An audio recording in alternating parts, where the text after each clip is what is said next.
Gloire à Dieu, que la paix de Dieu soit avec vous, chers amis. Bienvenue dans cette émission Puissance de Dieu. Alors, Puissance de Dieu, c'est une émission qui est basée sur la Bible, la parole de Dieu, la Sainte Bible. Donc, c'est pourquoi je vous invite à avoir votre Bible afin de suivre cette émission. Alors, prenez votre Bible là, afin de pouvoir suivre les versets avec moi, afin que la gloire de Dieu se manifeste. Car si je suis serviteur de Dieu, ce n'est pas de moi-même, ce n'est pas par un homme, ce n'est pas par le désir de quelqu'un, ce n'est pas par une religion, ni par une coutume, ni par une tradition, mais c'est par Dieu, par l'Esprit de Dieu. Donc c'est pour cela que tout ce que je dirais, je m'efforce de le dire selon la parole de Dieu, selon ce qui est écrit. C'est pourquoi il est bon pour vous de vérifier. Comment allez-vous, chers amis? Vous allez dire, je suis entré sur vous fort, mais c'est normal, chers amis. C'est ça la parole de Dieu, l'Évangile, c'est une puissance de Dieu pour le salut de quiconque croit. Et je suis très heureux d'être là afin de vous porter l'Évangile, de prêcher l'Évangile. J'aime Dieu et je sais aussi que vous aimez Dieu et vous aimez la parole de Dieu. Alors, vous qui aimez la parole de Dieu, c'est sûr que vous allez recevoir la parole de Dieu aujourd'hui. Mais vous qui avez, des dimensions de religiosité, je suis sûr que vous serez dérangés. Mais toutefois, si vous avez vraiment Dieu, si la religion l'emporte ou si la religion ne l'emporte pas, vous allez vous soumettre à ce qui est écrit. Et c'est ce qui est important. Parce que s'il ne suffit pas de dire qu'on est de Dieu, qu'on aime Dieu, qu'on croit en Dieu, mais quand on entend la parole de Dieu, on doit dire Amen, parce que c'est écrit. Et on ne doit pas chercher d'excuses. Oui, la parole de Dieu dit, mais on cherche un tas de détours. Non, non, non. La parole de Dieu dit ça, c'est Amen. Un point, c'est tout. Voilà. Alors, comment allez-vous, mes frères et sœurs, mes amis, bien-aimés, vous tous qui suivez cette émission, j'espère que vous vous portez bien et que vous ne marchez pas selon la pluie. Parce qu'aujourd'hui, je constate et je vois qu'il y a de ceux qui marchent dans la pluie. Quand il pleut, ils restent chez eux. Quand il y a du soleil, ils vont en réunion. Et quand il pleut, ils restent chez eux. Il n'y a pas de réunion. Le Seigneur alors que c'est le Seigneur qui envoie la pluie. Hein. Mais le Seigneur a dit, il fait pleuvoir sous les bons, comme sous les justes, comme sous les injustes. Alors c'est le Seigneur qui fait pleuvoir. Au contraire, c'est à ce moment-là qu'il faut donner gloire à Dieu. Ce n'est pas le moment de rester chez soi. C'est le moment d'aller pour louer le Seigneur, pour glorifier le Seigneur. Alors on marche à la pluie, on marche au soleil, on marche selon le temps. Non, chers amis.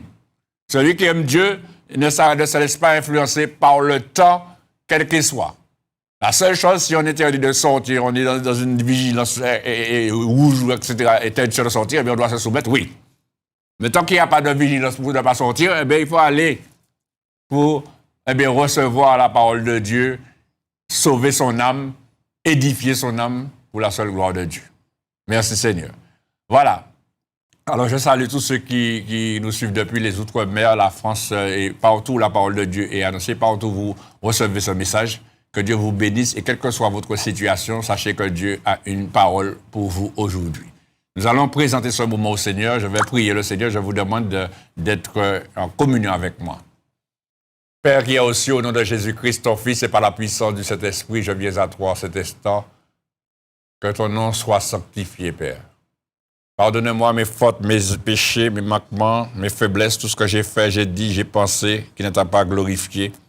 Purifie-moi, mon Dieu, de tout péché, de toute iniquité par le sang de Jésus-Christ, afin que je sois en parfaite communion avec toi et que je puisse annoncer ta parole selon ta vérité, selon ta parole, selon ton esprit, selon la direction que tu me donnes, au nom de Jésus-Christ, et que tous ceux et celles qui suivent cette parole, Seigneur mon Dieu, puissent être édifiés.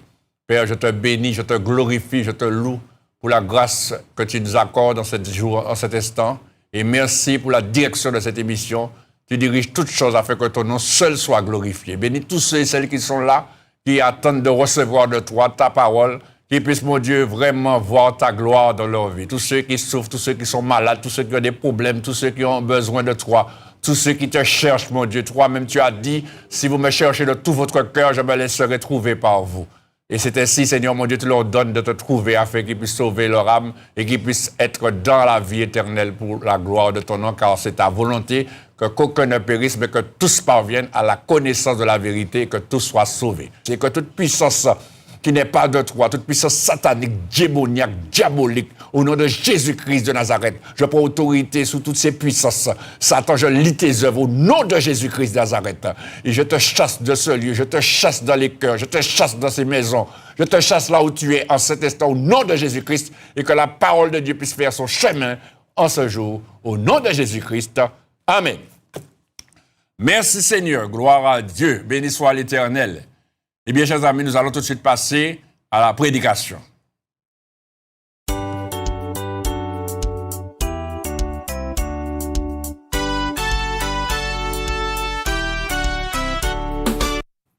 Gloire à Dieu.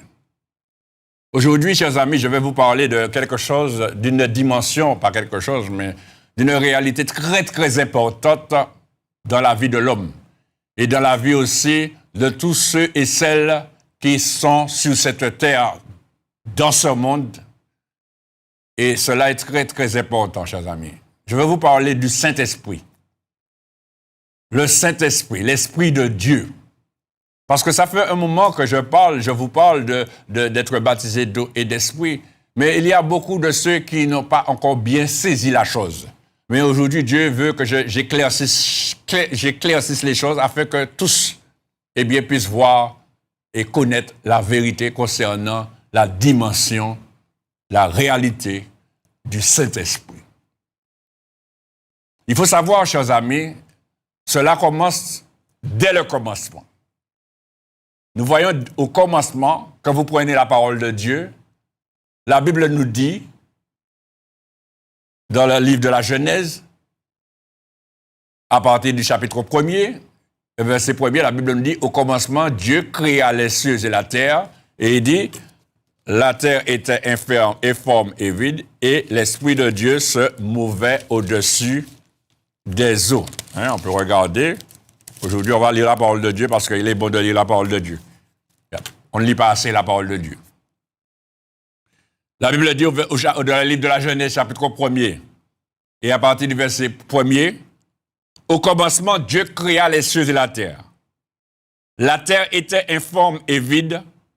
Il y avait des ténèbres à la surface de l'abîme, et l'Esprit de Dieu se mouvait au-dessus des eaux. Donc nous voyons là qu'il nous parle de l'Esprit de Dieu. Et puis vous connaissez l'histoire de la création, où Dieu a créé toutes choses. Il a créé les animaux, il a créé les arbres, il a créé toutes choses. Il a aussi créé l'homme. Et quand il a créé l'homme, l'homme a été créé de la poussière de la terre. Et après, il a soufflé dans ses narines un souffle de vie. Et à ce moment, l'homme était en communion avec Dieu. Il est devenu un être vivant. Et puis il avait aussi en lui l'Esprit de Dieu. Parce qu'il parlait avec Dieu, communiquait avec Dieu, et c'était formidable, cette dimension-là, chers amis. L'homme parlait à Dieu, Dieu répondait, parfois Dieu descendait dans le jardin, etc. Il y avait vraiment une communion extraordinaire entre Dieu et l'homme par rapport à l'Esprit de Dieu. Et puis, qu'est-ce qui s'est passé? Entre-temps, Dieu a créé une femme, il a pris une côte de l'homme, il a formé la femme, et à ce moment, cette femme, qui n'était pas là quand Dieu avait donné l'ordre à Adam de ne pas manger de l'arbre de la connaissance du bien et du mal, car le jour où il mangerait, il mourrait. C'est écrit, chers amis, dans le chapitre 2. Vous connaissez, je n'ai pas besoin chaque fois de vous dire, vous connaissez mais je vous donne les références. Le livre de la Genèse, chapitre 2, verset 7, il dit, l'Éternel Dieu forma l'homme de la poussière de la terre, il souffla dans ses narines un souffle de vie, et l'homme devint un être vivant. Après, il dit au verset plus bas, dans le verset 16 du chapitre 2 du livre de la Genèse, l'Éternel Dieu donna cet ordre à l'homme, tu pourras manger de tous les arbres du jardin, mais tu ne mangeras pas de l'arbre de la connaissance du bien et du mal, car le jour où tu en mangeras, tu mourras. Et voilà ce qui s'est passé. Vous connaissez l'histoire, mais je le répète encore, je le dis. Eh bien, la femme a été séduite par le serpent, chapitre 3, et la femme a mangé de l'arbre de la connaissance du bien et du mal, et l'a donné à son mari Adam, eh bien, qui en a mangé, et à ce moment, ils ont désobéi à Dieu, et la mort est entrée.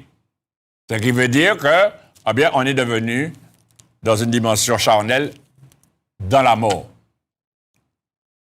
La chair a été souillée par le péché et la mort est entrée dans la chair. Et c'est pourquoi, à partir de ce moment, tous les hommes qui naissaient d'Adam et d'Ève, eh bien, naissaient avec cette nature pécheresse, avec le péché dans la chair. Et qu'est-ce qui s'est passé, chers amis? Adam et Ève, ils ont péché, mais ils avaient l'Esprit de Dieu en eux. Et ils ont fait des enfants, et tous ces enfants-là avaient aussi l'Esprit de Dieu en eux. Et pourquoi les gens vivaient longtemps? C'est parce qu'ils avaient l'Esprit de Dieu en eux. Et qu'est-ce qui s'est passé? Eh bien, au fur et à mesure que les choses avançaient, la Bible nous dit, regardez avec moi dans le livre de la Genèse, le chapitre 6, verset 1er, la Bible dit, lorsque les hommes eurent commencé à se multiplier sur la face de la terre, et que des filles leur furent nées, les fils de Dieu virent que les filles des hommes étaient belles, et ils en prirent pour femmes parmi toutes celles qu'ils choisirent. Et qu'est-ce que le Seigneur dit, l'Éternel, au verset 3? Alors, l'Éternel dit, mon esprit ne restera pas à toujours dans l'homme, car l'homme n'est que chair, et ses jours seront de 120 ans. C'est à ce moment-là, chers amis, que Dieu a limité la chose, quand il a décidé d'enlever l'esprit, son esprit, dans l'homme. Et dès ce moment, Dieu a enlevé l'esprit de l'homme. Son esprit dans l'homme. Dieu a enlevé son esprit dans l'homme. Et tous les hommes qui sont nés après ce temps-là, eh bien, ils n'avaient pas l'esprit de Dieu en eux. Ils étaient saisis par l'esprit de Dieu. Ils étaient menés par l'esprit de Dieu. Ils étaient poussés par l'esprit de Dieu. L'esprit de Dieu se servait d'eux pour manifester la gloire de Dieu. Mais ils n'avaient pas l'esprit de Dieu en eux. Et c'est pourquoi, chers amis, quand Jésus-Christ est venu sur la terre, parce que vous connaissez tous les hommes qui sont passés, il y a eu Abraham, il y a eu Moïse, il y a eu les rois, David, il y a eu Élie, il y a eu tous ces hommes qui ont été saisis par l'Esprit de Dieu, qui ont vu la gloire de Dieu.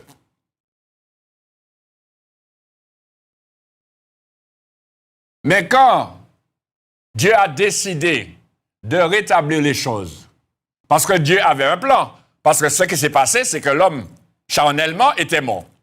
Il n'y avait plus rien à faire, parce que la chair et le sang ne peuvent pas hériter le royaume de Dieu. C'est écrit dans l'épître de Paul aux Corinthiens. Je vais vous montrer ce verset-là, pour que vous puissiez le noter, dans l'épître de l'apôtre Paul aux Corinthiens,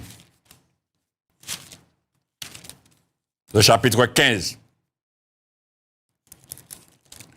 Alors la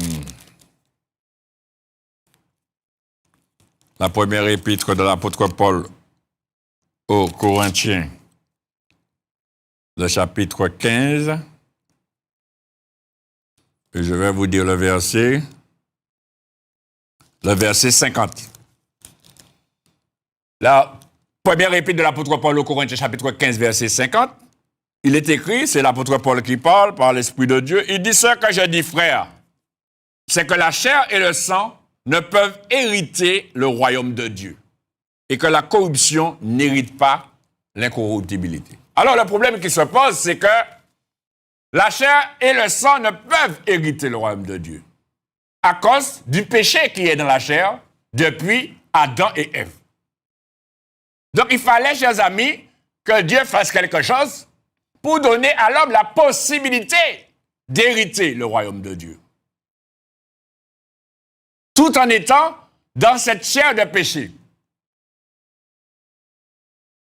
Il fallait que Dieu fasse quelque chose. Parce que si Dieu ne fait rien, la preuve, chers amis, quand Adam et Ève ont péché, eh bien, ce qui s'est passé, c'est que Dieu les a enlevés du jardin.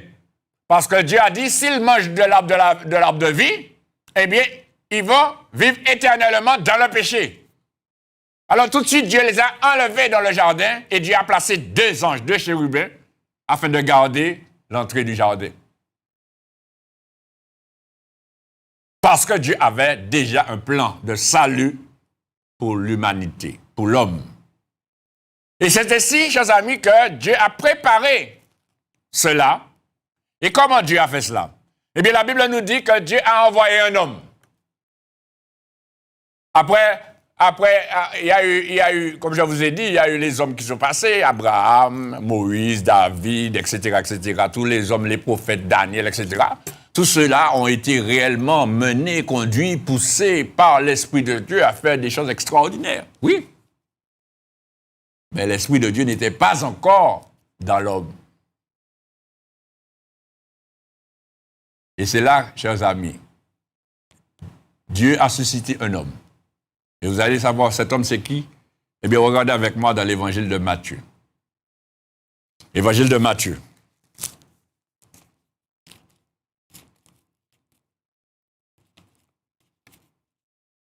Dans l'évangile de Matthieu, chers amis, le chapitre 1, on va lire les trois évangiles pour voir comment les évangélistes ils parlent. Évangile de Matthieu, regardez le chapitre 3. Avec moi, à partir du verset 1er. Évangile de Matthieu, chapitre 3, à partir du verset 1er. La Bible nous dit, en ce temps-là, parut Jean-Baptiste, prêchant dans le désert de Judée. Il disait, « Repentez-vous, car le royaume des cieux est proche. » Jean est celui qui avait été annoncé par Ésaïe le prophète, lorsqu'il dit, « C'est ici la voix de celui qui crie dans le désert, préparez le chemin du Seigneur, aplanissez ses sentiers. » Jean avait un vêtement de poil de chameau et une ceinture de cuir autour des reins. Il se nourrissait de sauterelles et de miel sauvage. Les habitants de Jérusalem, de toute la Judée et de tous les pays des environs du Jourdain se rendaient auprès de lui et, confessant leurs péchés, ils se faisaient baptiser par lui dans le fleuve du Jourdain. Baptême d'eau, chers amis. Mais voyant venir à son baptême beaucoup de pharisiens et de sadducéens,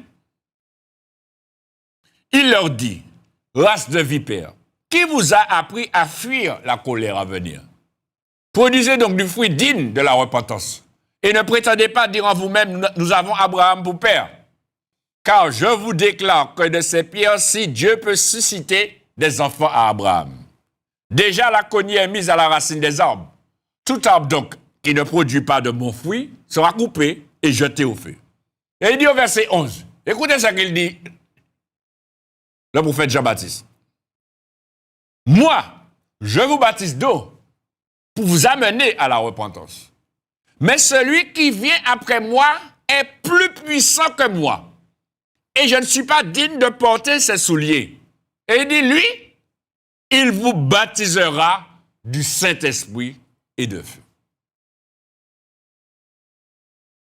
Voilà, chers amis, ce que Jean-Baptiste, il dit.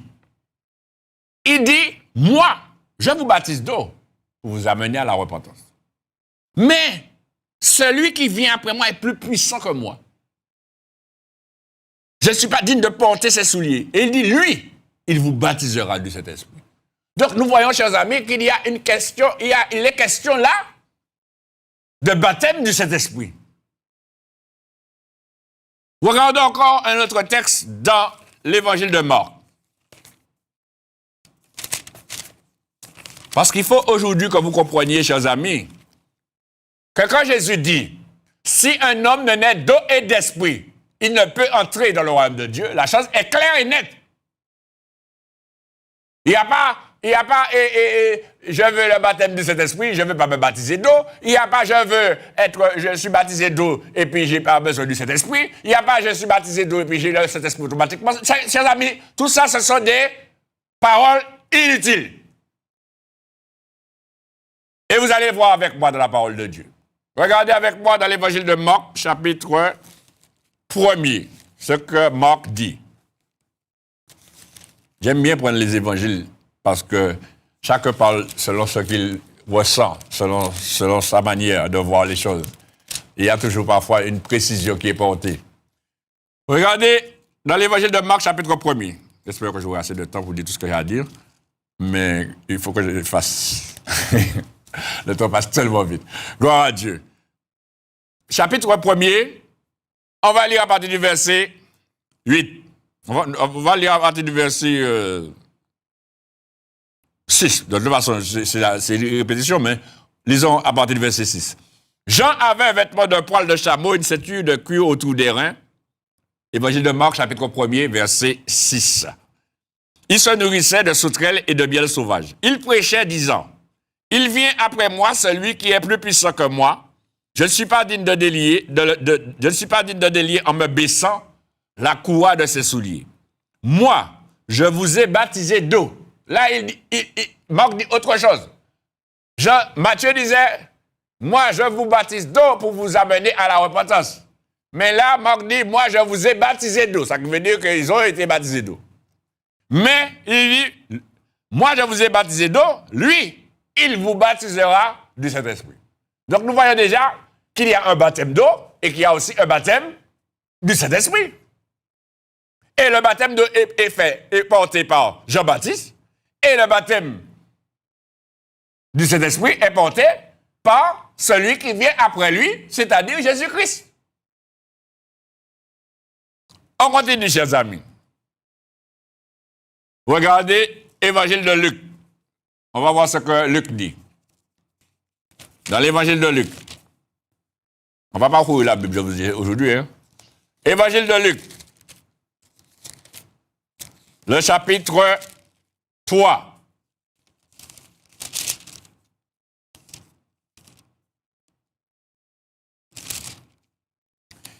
Et nous allons lire du verset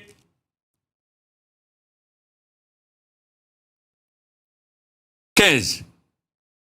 À partir du verset 15. Évangile de Luc, chapitre 3, à partir du verset 15.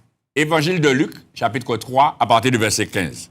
La Bible nous dit, comme le peuple était dans l'attente et que tous se demandaient en eux-mêmes si Jean n'était pas le Christ, il leur dit à tous, moi, je vous baptise d'eau, mais il vient celui qui est plus puissant que moi, et je ne suis pas digne de délier la courroie de ses souliers. Lui, il vous baptisera du Saint-Esprit et de feu. Vous voyez qu'il répète la même chose. On continue, on regarde ce que Jean dit. Regardez avec moi l'évangile de Jean. Je vais parler trop vite, mais j'essaie de maintenir le rythme.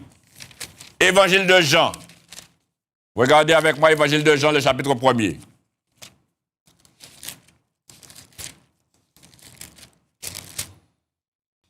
Évangile de Jean, chapitre 1er.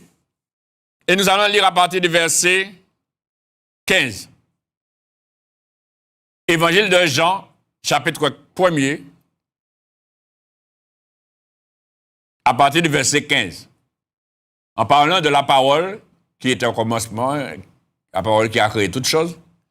La Bible nous dit au verset 15, Jean lui a rendu témoignage et s'est écrié. C'est celui dont j'ai dit, celui qui vient après moi m'a précédé, car il était avant moi. Et nous avons tous reçu de sa plénitude, et grâce pour grâce. Car la loi a été donnée par Moïse, la grâce et la vérité sont venues par Jésus-Christ. Personne n'a jamais vu Dieu. Le Fils unique qui est dans le sein du Père est celui qui l'a fait connaître. Voici le témoignage de Jean lorsque les Juifs envoyèrent de Jérusalem des sacrificateurs et des Lévites pour lui demander « Toi, qui es-tu » Il déclara, et ne le nia point, il déclara qu'il n'était pas le Christ. Et ils lui demandèrent « Quoi donc?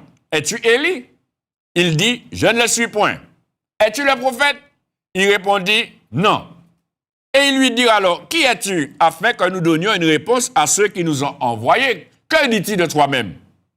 Moi, dit-il, je suis la voix de celui qui crie dans le désert.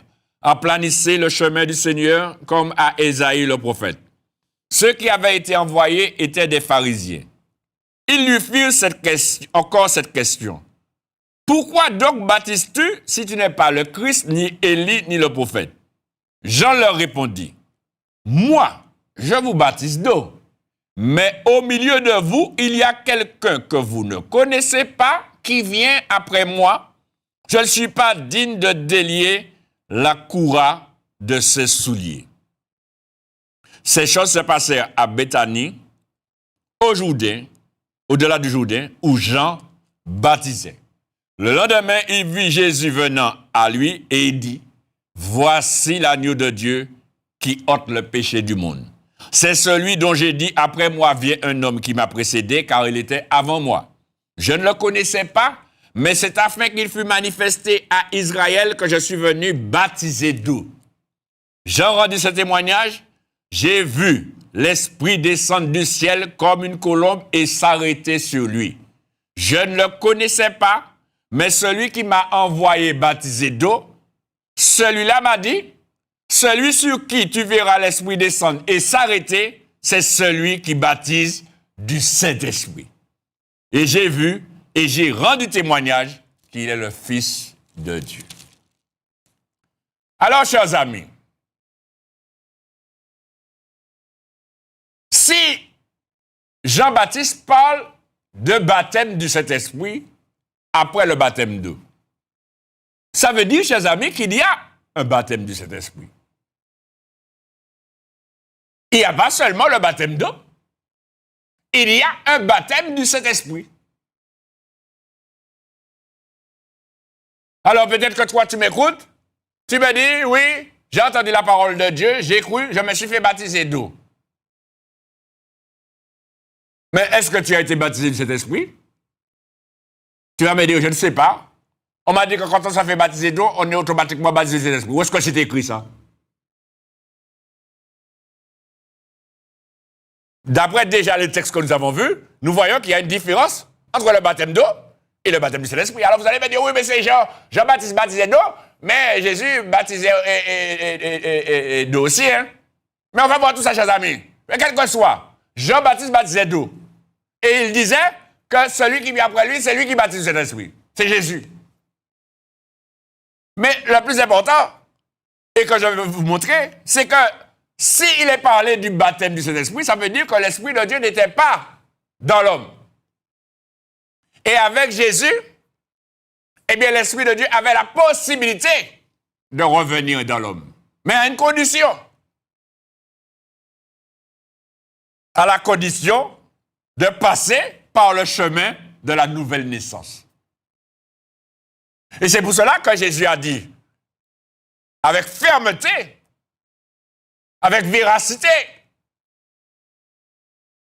en vérité, dans l'évangile de Jean, chapitre 3, verset 5, en vérité, je vous le dis, je te le dis, si un homme ne naît d'eau et d'esprit, il ne peut entrer dans le royaume de Dieu.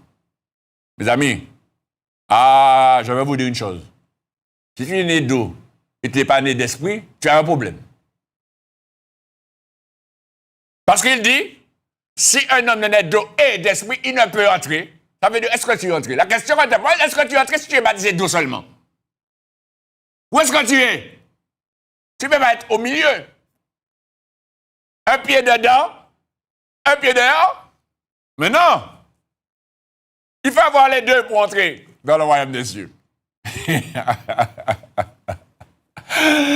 faut avoir les deux, monsieur, madame, mon frère. Je t'appelle mon frère. Mais tu seras mon frère véritablement quand tu auras l'Esprit de Dieu.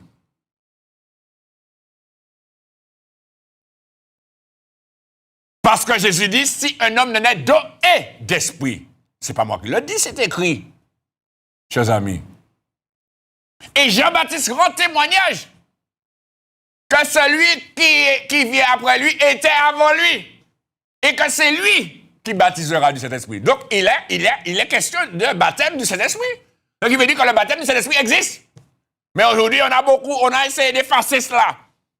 Oui, il ne faut pas parler du baptême du Saint-Esprit. Non, ça c'est trop fort. Mais non, mais l'Esprit de Dieu est partout. Oui, chers amis, l'Esprit de Dieu est partout.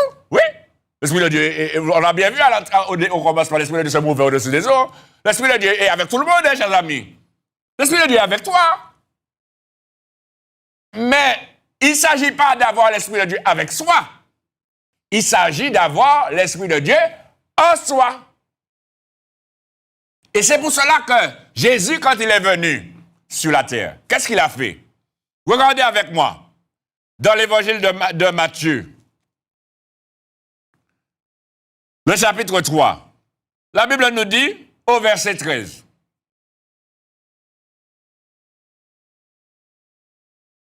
Évangile de Matthieu, chapitre 3, verset 13. Et c'est là que vous allez voir. Le jour où Dieu a dit, mon esprit ne restera pas à toujours dans l'homme, son esprit est remonté au ciel. Est sorti dans l'homme. Son esprit est sorti dans l'homme. Et c'est là que la Bible nous dit au verset 13. Regardez. Alors Jésus vint de la Galilée au Jourdain vers Jean pour être baptisé par lui. Mais Jean s'y opposait en disant, c'est moi qui ai besoin d'être baptisé par toi et tu viens à moi. Jésus lui répondit, laisse faire maintenant, car il est convenable que nous accomplissions ainsi tout ce qui est juste. Et Jean ne lui résista plus.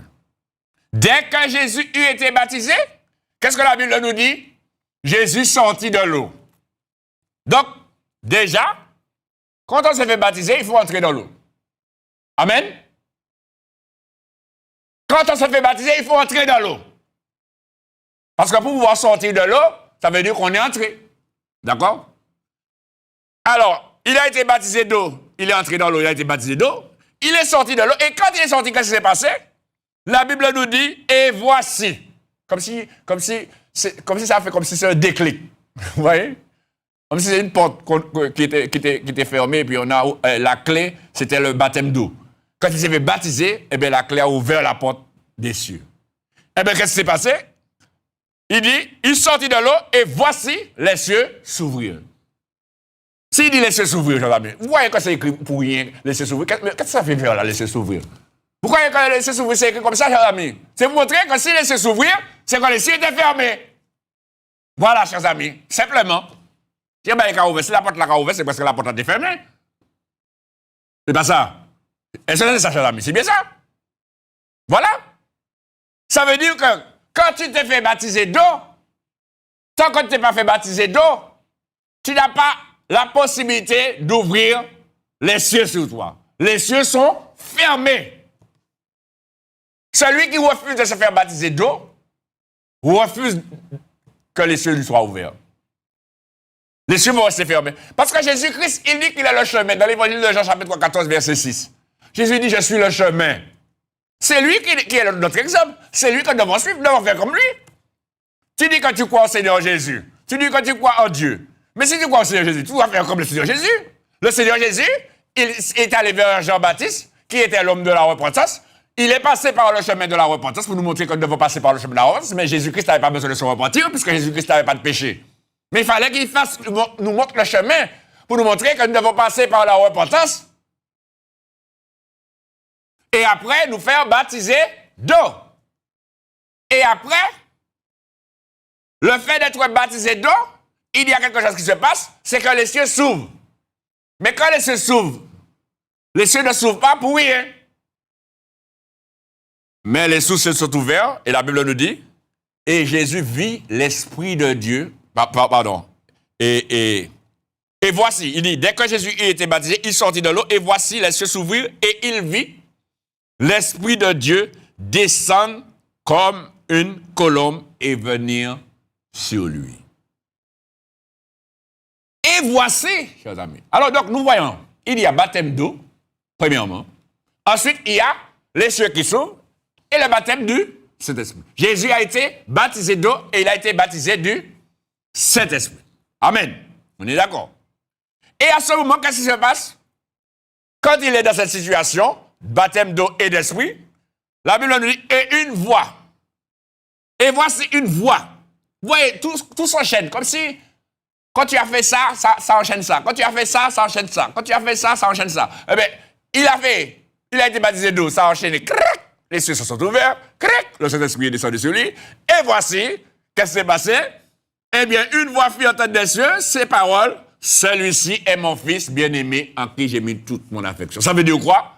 Ça veut dire que Dieu a reconnu Jésus-Christ comme son fils. Eh bien, c'est la même chose. Quand tu fais cette dimension-là, cette démarche-là, du baptême d'eau, du baptême du Saint-Esprit, après, Dieu te reconnaît comme son fils, comme sa fille, comme son enfant. Tu deviens un enfant de Dieu. Pourquoi?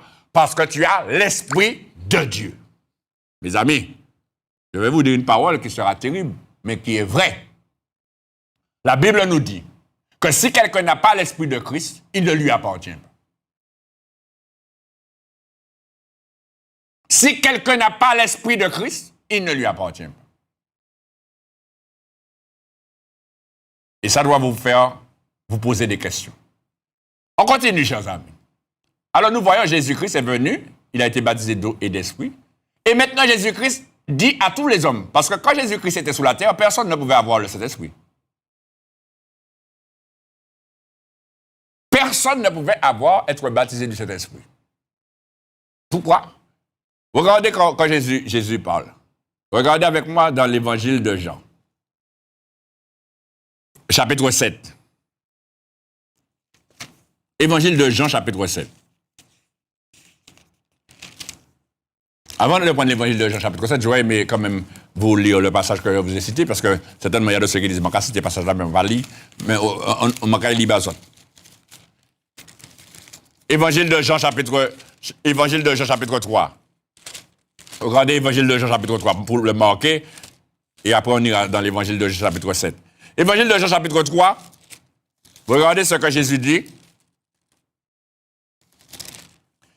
Évangile de Jean chapitre 3, à partir du verset 3.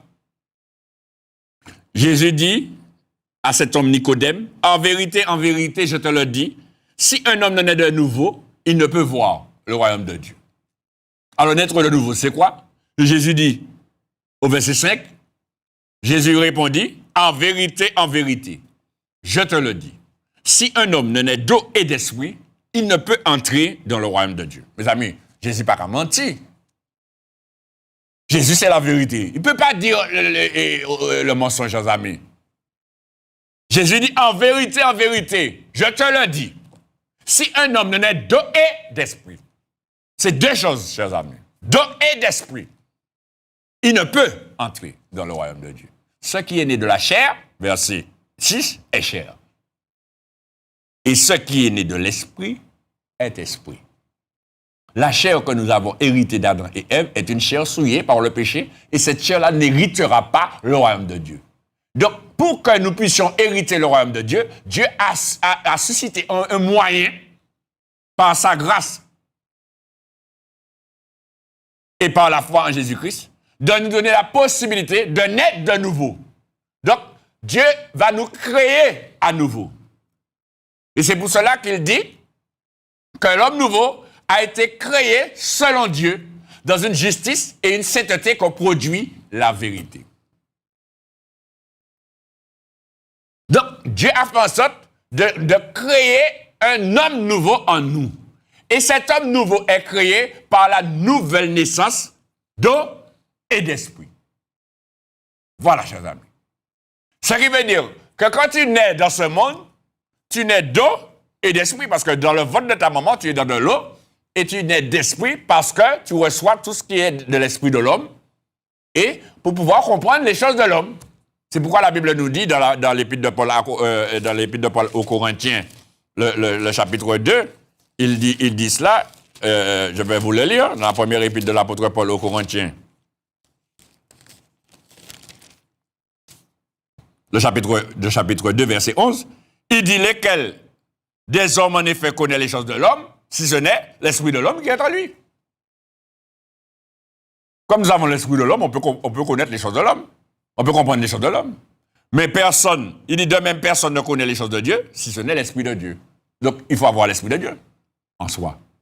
Mais on ne peut pas avoir l'esprit de Dieu dans cette chair-là, chers amis. Parce que l'esprit de Dieu a été dans la chair d'Adam, avant de pécher. Mais quand il a péché, eh bien, le péché s'est tellement multiplié. Les hommes ont tellement multiplié les péchés que Dieu a enlevé son esprit dans la chair. Parce que ça ne pouvait pas. Ne pouvait pas rester là. Et c'est pour cela que Dieu a créé ce moyen, a donné ce moyen à l'homme, cette possibilité à l'homme d'être sauvé, de naître par la nouvelle naissance. Par la repentance, bien sûr, et la nouvelle naissance. Vous comprenez, chers amis? Et c'est pourquoi, aujourd'hui, regardons quand je vous dis que Jésus-Christ était sous la terre, eh bien, il était baptisé d'eau et d'esprit, et personne ne pouvait avoir le Saint-Esprit. Regardez avec moi dans l'évangile de Jean, chapitre 7.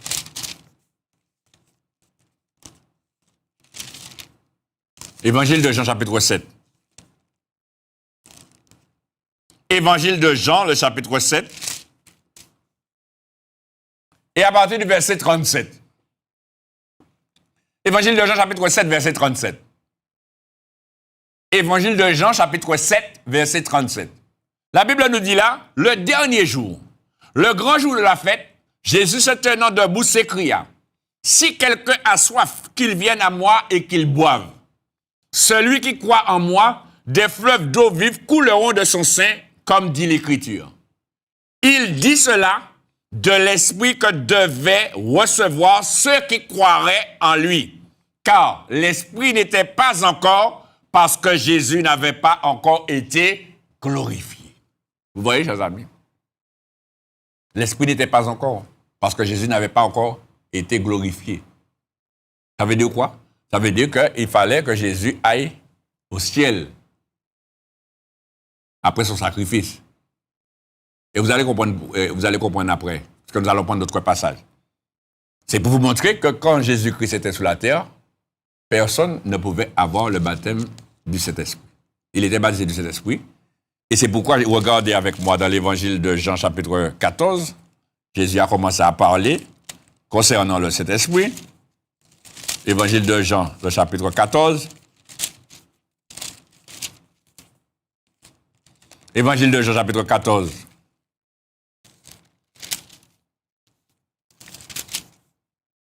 Et le verset 15. À partir du verset 15. Évangile de Jean, chapitre 14, verset 15. Jésus dit, « Si vous m'aimez, gardez mes commandements.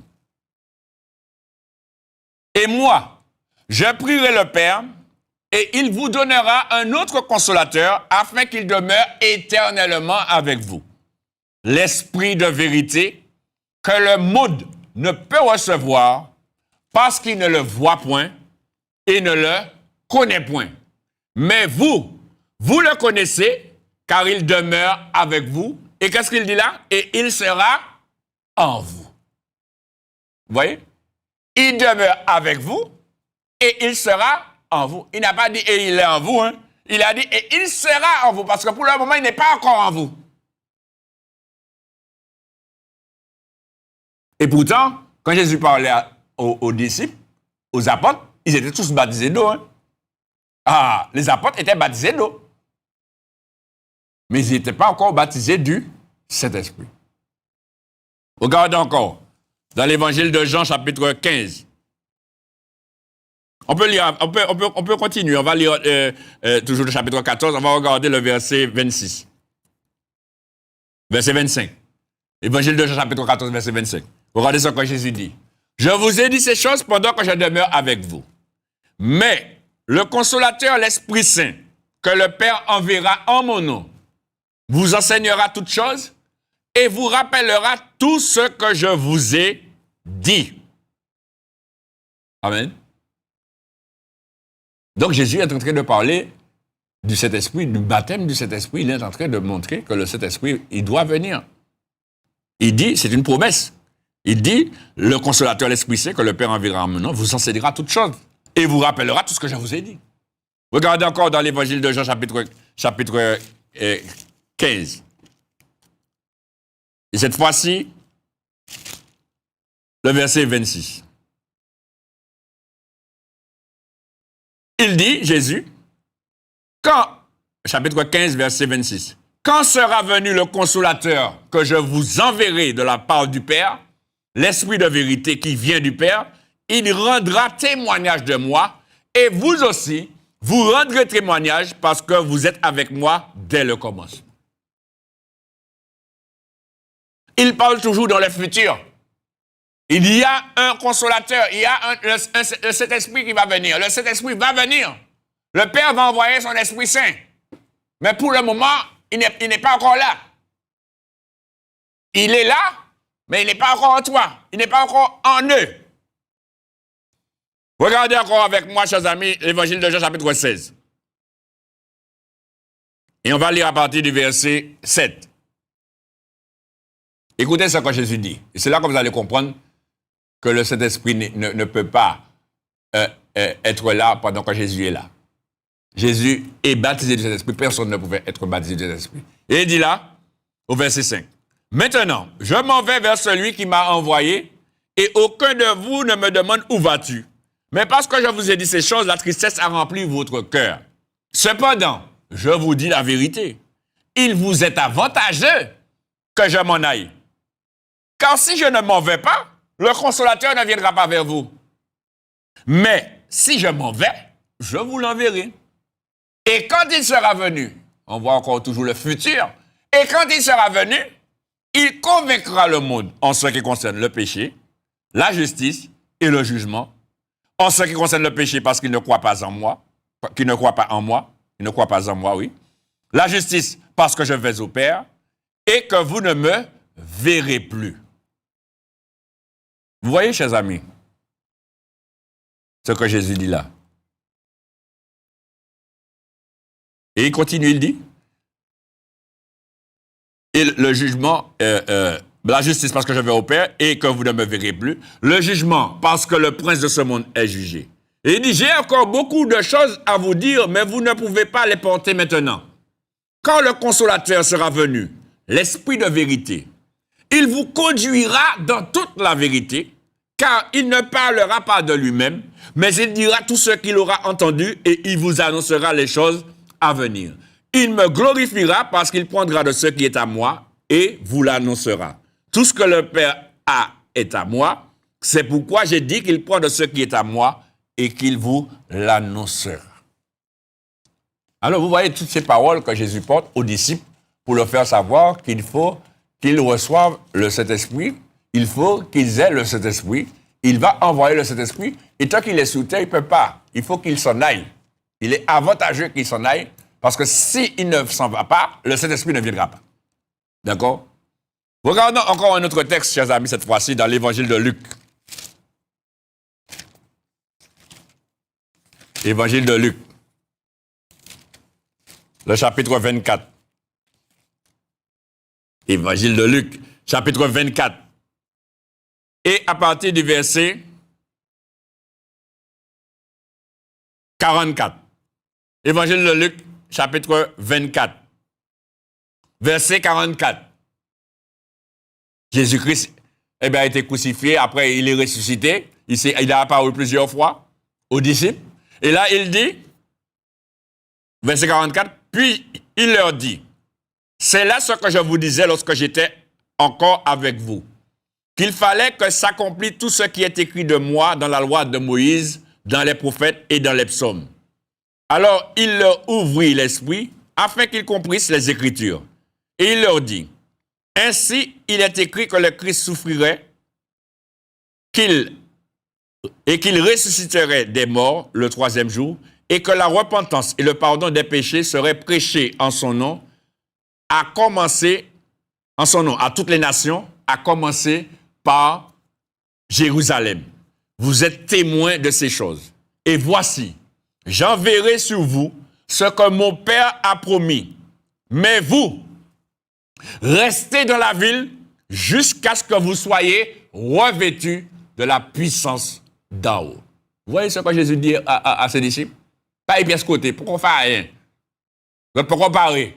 Vous êtes baptisé de l'eau, mais vous ne pouvez pas baptiser du Saint-Esprit. Alors attends. Tu es baptisé d'eau, mais tu n'es pas encore baptisé du Saint-Esprit. Reste là. Attends, parce qu'il ne pouvait pas être baptisé du Saint-Esprit parce que Jésus était là. Il fallait que Jésus parte. Donc Jésus leur a dit, restez dans la ville jusqu'à ce que vous soyez revêtus de la puissance d'en haut. Amen. Regardons encore, chers amis, dans le livre des Actes des Apôtres. Jésus encore qui parle. Le livre des Actes des Apôtres. Le chapitre 1er. Parce qu'il y a beaucoup de ceux qui parlent, qui disent n'importe quoi, mais qui ne disent pas ce qui est écrit dans la parole de Dieu. La parole de Dieu est claire et nette, et la parole de Dieu montre qu'il y a le baptême d'eau et le baptême d'esprit. Il faut les deux. Il faut être baptisé d'eau et baptisé du Saint-Esprit. Et il y a une chose, c'est que nous allons voir, parce que quand on est baptisé du Saint-Esprit, il faut parler en langue. Et c'est là que les choses se croisent. Il y a beaucoup qui disent qu'ils sont baptisés du Saint-Esprit, ils ne parlent pas en langue. Tu as un problème. Ah oui, tu as un problème. Regardez, chers amis, dans le livre des Actes des Apôtres, moi je ne suis pas là pour juger qui que ce soit. Je vous aime, hein, mais je suis là pour annoncer la parole de Dieu pour que chaque personne, la Bible dit, ce peuple m'honore, des lèvres de son corps est éloigné de moi, mais la Bible dit, faute de connaissance, mon peuple peut périr.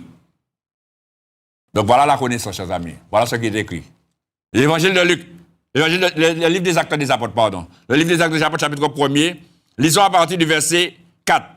Toujours par Jésus-Christ qui parlait avec les disciples après sa résurrection. La Bible nous dit, comme Jésus se trouvait avec eux, il leur recommanda de ne pas s'éloigner de Jérusalem. Voilà encore une autre chose. D'un côté, Luc dit, il leur dit de rester dans la ville, et là, Jésus leur dit de ne pas s'éloigner de Jérusalem. Mais d'attendre ce que le Père avait promis, ce que je vous ai annoncé, leur dit-il. Et qu'est-ce qu'il dit? Car Jean a baptisé d'eau, mais vous, dans peu de jours, vous serez baptisés du Saint-Esprit. Vous voyez? Ce qui veut dire qu'au moment où Jésus parlait là, ils étaient tous baptisés d'eau, mais ils n'étaient pas encore baptisés du Saint-Esprit. Ce qui veut dire que si c'était automatique, eh bien, ils seraient déjà baptisés du Saint-Esprit. Mais comme être baptisé du Saint-Esprit n'est pas automatique, chers amis, c'est ce qu'on t'a dit, mais ce n'est pas vrai. Ce n'est pas automatique. Il faut être baptisé d'eau. Jésus-Christ a été baptisé d'eau, et quand il est sorti de l'eau, les cieux sont ouverts, il a été baptisé du Saint-Esprit. Et là, Jésus leur dit, car Jean a baptisé d'eau, mais vous, dans peu de jours, vous serez baptisés du Saint-Esprit.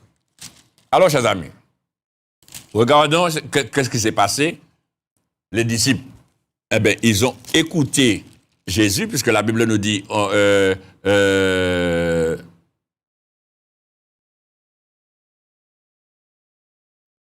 la Bible nous dit, dans le livre des Actes des Apôtres, chapitre 2.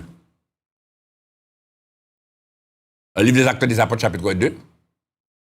Regardez, chers amis, ce qui s'est passé. La Bible nous dit, au verset 1er, le jour de la Pentecôte, ils étaient tous ensemble dans le même lieu. Tout à coup, il vint du ciel un bruit. Vous voyez, ils étaient tous baptisés d'eau. Le ciel était déjà ouvert, mais le temps n'était pas encore venu parce que Jésus n'était pas encore glorifié. Et quand Jésus-Christ s'est glorifié, eh bien, le ciel a envoyé ce qu'il devait envoyer, le Saint-Esprit de Dieu. Et la Bible dit, il vient du ciel, quand un bruit comme celui d'un vent impétueux, et il remplit toute la maison où ils étaient assis. Et il dit, des langues semblables à des langues de feu leur apparurent, séparées les unes des autres, et se posèrent sur chacun d'eux. Et ils furent tous remplis du Saint-Esprit, et se mirent à parler en d'autres langues, selon que l'Esprit leur donnait de s'exprimer.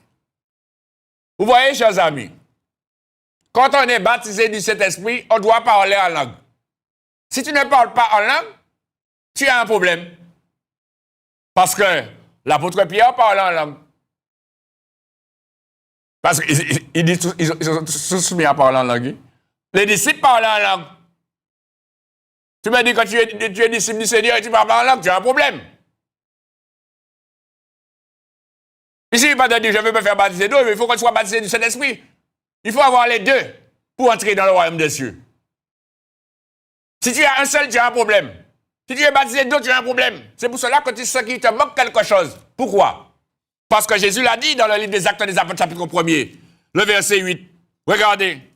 Jésus leur dit, mais vous recevrez, Actes des Apôtres, chapitre 1er, verset 8, mais vous recevrez une puissance. Mais qui est-ce qui vient avec cette puissance? Le Saint-Esprit, chers amis. Le Saint-Esprit qui vient sur vous, eh bien, vous recevrez une puissance.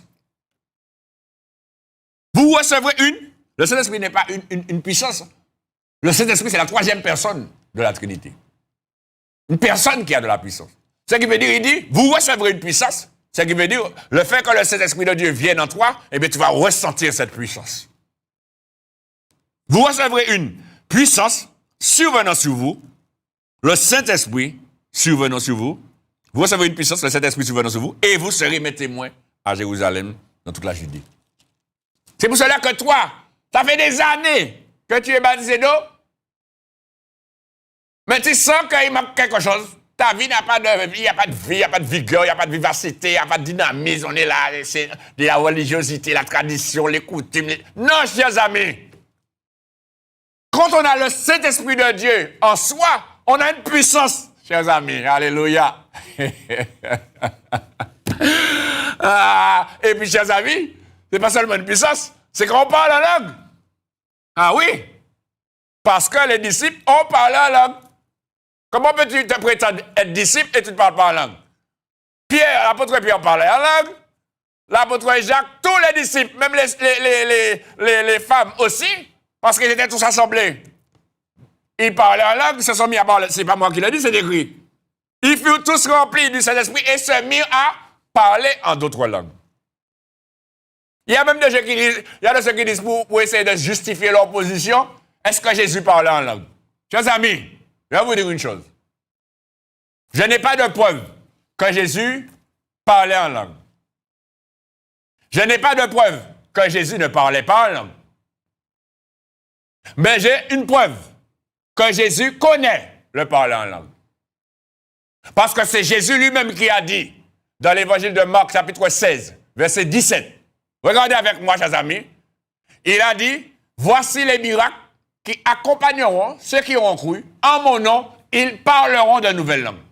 Ah, pas de retard là. Alors si Jésus lui-même parle de parler de nouvelles langues, ça veut dire que Jésus est au courant que quand on est baptisé du Saint-Esprit, on parle de nouvelles langues. Et quand il dit nouvelles langues, ce n'est pas chinois, ni anglais, ni allemand, ni français, ni créole, ni etc.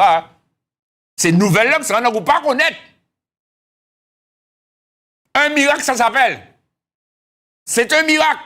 Et un miracle ne peut se manifester dans ta vie que par la foi en Jésus-Christ.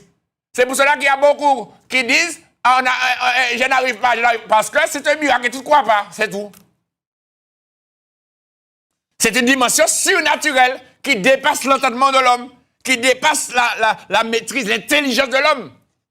Et c'est ça, chers amis, la difficulté pour beaucoup d'hommes et de femmes qui ne vont même pas dans cette dimension parce que c'est trop fort pour eux. Non, chers amis, c'est pas trop fort pour toi. C'est une question de foi. Voici les miracles qui accompagneront ceux qui auront cru. En mon nom, ils parleront de nouvelles langues. Voilà le signe qui accompagne le baptême du Saint-Esprit. Quand tu es baptisé du Saint-Esprit, tu parles en langue. Ce n'est pas moi qui le dis. Vous voyez ce texte-là? Quand ils ont été baptisés du Saint-Esprit, ils ont parlé en langue. Dieu vous donne un autre exemple. Ne croyez pas. Hein? Regardez avec moi dans le livre des Actes des Apôtres. Encore un autre exemple. Chapitre 8. Le livre des Actes des Apôtres, chapitre 8. Regardez, chers amis. Le livre des Actes des Apôtres, chapitre 8, regardez. À partir du verset... Chapitre 8. À partir du verset 14. La Bible nous dit, les apôtres qui étaient à Jérusalem, ayant appris que la Samarie avait reçu la parole de Dieu, y envoyèrent Pierre et Jean.